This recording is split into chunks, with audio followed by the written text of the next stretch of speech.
We are following breaking news out of Thailand at this hour. What everyone has been waiting for. Authorities say that high-risk operation is now underway. They are going to try and pull out that youth football team out of that flooded cave where they have been trapped. Just minutes ago, the local governor called it D-Day. Media and non-essential personnel have been moved from the campsite near that cave entrance. For the latest now, we now go to CNN's David McKenzie, who's been following all of this from northern Thailand. And I cannot imagine how high the stakes are right now, especially for those families who have to hear that, you know, their loved ones are going to be going through one of the most treacherous journeys of anyone's life, really. Well, that's right. It's a rescue attempt like no other, they call it. And in the mountains past this vehicle behind me, those boys will start this journey out through this cave system. And the governor is calling it D-Day, saying around 40 minutes ago, local time, they started this operation. 13 international divers moving into that Chamber 3 where the underground operations center is based, Paula. From there, it seems like individually or in small groups, those highly specialized divers will move through those narrow chambers and get those boys, most likely one by one, with full face masks. You know, they say the clock is ticking. The rain is already lightly falling, and this means that window will be closing. They said it could fall heavily. The waters could be rushing in and inundating the teams and those boys. So, Paula, they have this limited window. They wouldn't be doing this dangerous rescue if it wasn't the only option they had to get these boys out. Now, I just want our viewers to imagine this. You, between 11 and 16 years old, you've been there for 16 days now in the depths of that cavern. The air is running low. You've been able to communicate, send messages, notes of love and aspiration to your family. And now you have to make this journey, probably manhandled by these specialist divers, at times through gaps as narrow as this. They might have to push the boys through those gaps, not even hold on to them, next to them in those periods. And while this has started, it certainly hasn't finished, Paula. It could take hours from this moment where they pulled the trigger on D-Day here in Thailand for these boys to get out, and hours longer for those parents to know whether their child will make it. Paula? Just excruciating. And some questions here. Bear with us if we don't have the answers, but David, give it your best shot. You're talking about hours. Is there any sense that they give any indication about whether or not they would be pulling them out one by one and how long that would take, or if they'd be trying to pull them out as a group? They can't pull them out as a group, just technically speaking. You know, in this mountain behind me, if you can imagine it, there is a cave system that runs almost 2 miles under the ground. Where the boys are sitting in that beach where they've been hunkered down, there's a narrow passageway from there to the command center. They've managed to pull a lot of water out 24/7, pulling that water out, pumping it down those valleys. But if the rain comes, the water could flow back in. You know, it's hard to really talk about this, but you've got these boys. They have to take them one by one, because if something goes wrong and all of them are stacked together, they're trying to get out, it would be catastrophic.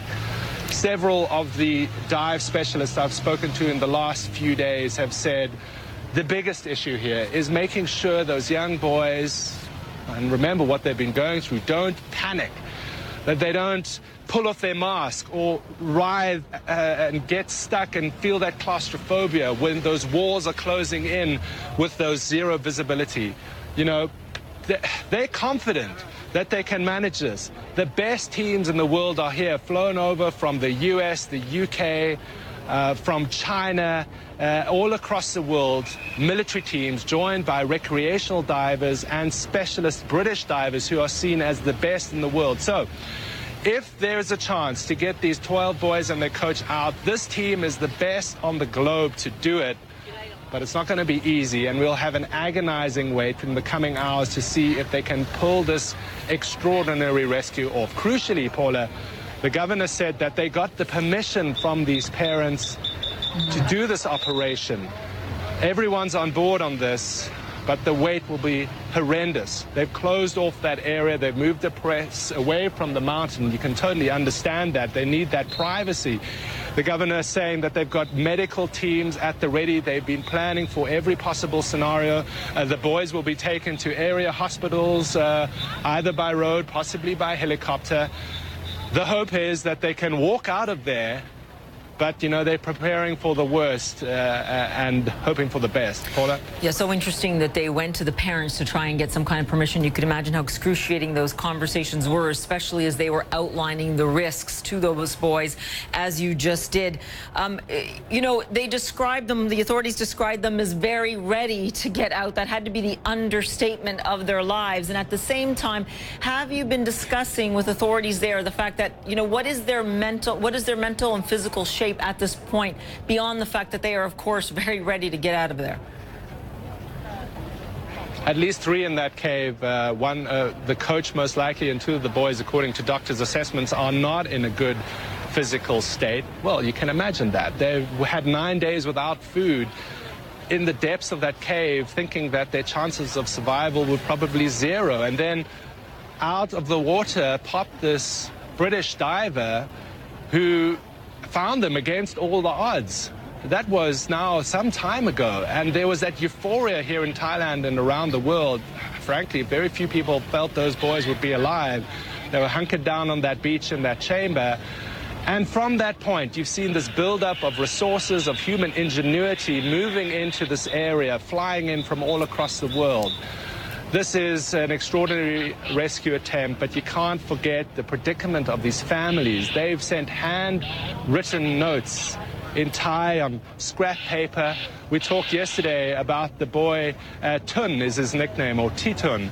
He's the youngest, 11 years old. He sent out a message, handwritten, saying, you know, Mom, Dad, I just want to come out. I want to have fried chicken. I want to just eat food. You know, the basic survival necessities are what one starts to think about in these circumstances.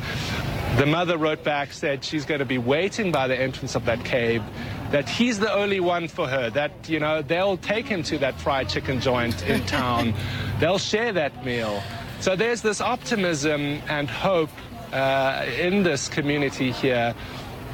But it's going to be hard. This is by no means a sure thing, and I know that everyone assembled here is hoping that they will get out safely. But there's, as I say, this extraordinary journey, dipping down from that cave they're in, being pulled through this sort of V section that at times is like a letterbox almost for these kids to squeeze through. Once they get to that chamber, that 3rd chamber, where the command center underground is, they should be okay. But even if one boy makes it, then there's the wait if the next one, and the next one gets out safely. Paula? That's what's so excruciating about this. And David, stand by for us for a moment, if you will. I'm heartened to see that the skies above you have not opened up, that there is no downpour yet. And that's why we want to go now to what everyone has been talking about, which is the approach of those monsoon rains. And it is, of course, one of the factors weighing heavily on this rescue effort. Meteorologist Derek Van Dam has the latest on that. And Derek, you know, we have been very lucky. The boys have been very lucky that, you know, it's been an anomaly, but that the skies haven't opened up in the last couple of days. What is the danger now? Well, what we've been noticing, Paula, is that the satellite that we investigate and kind of break apart here in the CNN Weather Department to disseminate whether or not it's raining within this particular area has seen an influx of moisture, cloud cover. This is what we would expect this time of year. The rainy season begins in July, lasts right through October, and just as we've been warning the past couple of days, cloud cover has lifted in across northern Thailand, into Laos, as well as parts of Myanmar. Here's the Chiang Rai region, and you can just see the influx of cloud cover and moisture. And one thing to take note of as well, just because it's not necessarily raining where David Mackenzie is located, where the boys are located, remember, water seeks its own level, so it could be raining at an adjacent mountaintop, and that water will seep down into the valley valleys, potentially entering the cave system.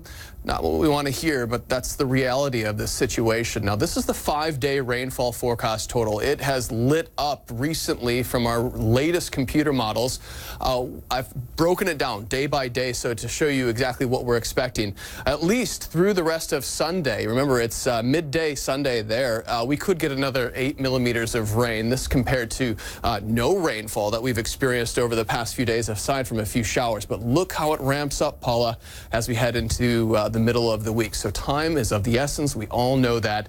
And we are just thinking of these boys and that soccer coach right now.